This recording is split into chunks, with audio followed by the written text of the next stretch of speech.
ఈ రోజైతే ఒక పని చేద్దామని ఫిక్స్ అయ్యాననమాట. మీరందరూ అంటారు గదా! నా కిచెన్ చాలా బావుంటదని జెప్పేసి ఇదనమాట దాని అవతారం ఇట్లుంది. ఇది వుడ్ అనమాట మనకి. ఈ వుడ్ పైన పెయింట్ వేశారు అంతే ఇక్కడ.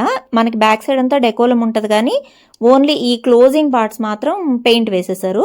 నేను ఓ పక్క పెయింట్ ఏస్తున్నాను. ఈ బుడ్డోడేమో దీన్ని తోసేస్తున్నాడు. కాసేపటికి వెళ్ళిపోయాడనమాట. ఇంక వాడికి బోర్ కొట్టి నేనేమో పెయింట్ ఏసుకుంటా ఉంటే, హెడ్ బాత్ చేద్దామని జెప్పి తలకి బాగా ఆయిల్ పెట్టాను. ఒక గంట 2 గంటలాగి ఎట్లో తలస్నానం చేయాలి. ఈ లోపల టైం వేస్ట్ చేయకుండా ఈ పని చేసేద్దాము. గంటలో మొత్తం కిచెన్ అంతా అయిపోద్ది కాబట్టి సో ఈజీగా ఉంటుంది. కొంచెం ఆచితూచి నీట్గా వేయాలి కదా. పెయింట్ కొంచెం స్టిక్కీగా ఉందనమాట. అటు ఇటు ఏం జారడం అట్లేం లేదు. సో అందుకే ప్రశాంతంగా వేసుకుంటున్నాను అనమాట పెయింట్ అంతా కూడా. ఈరోజు ఈ పని అయిపోతే కిచెన్ ఇంకా నీట్గా నాకు ప్రశాంతంగా అనిపిస్తుంది అనమాట. మనం ఇల్లు కొనిన తర్వాత అసలు టచ్అప్స్ కానీ ఏం చేపిలేదు. ఇదేనమాట మనం చేయడం అయితే. మళ్ళీ ఈ చిన్న చిన్న పనులకి బయట వాళ్ళు కూడా రారండి చేయడానికి. సో ఎలా ఉంది మొత్తానికి అన్ని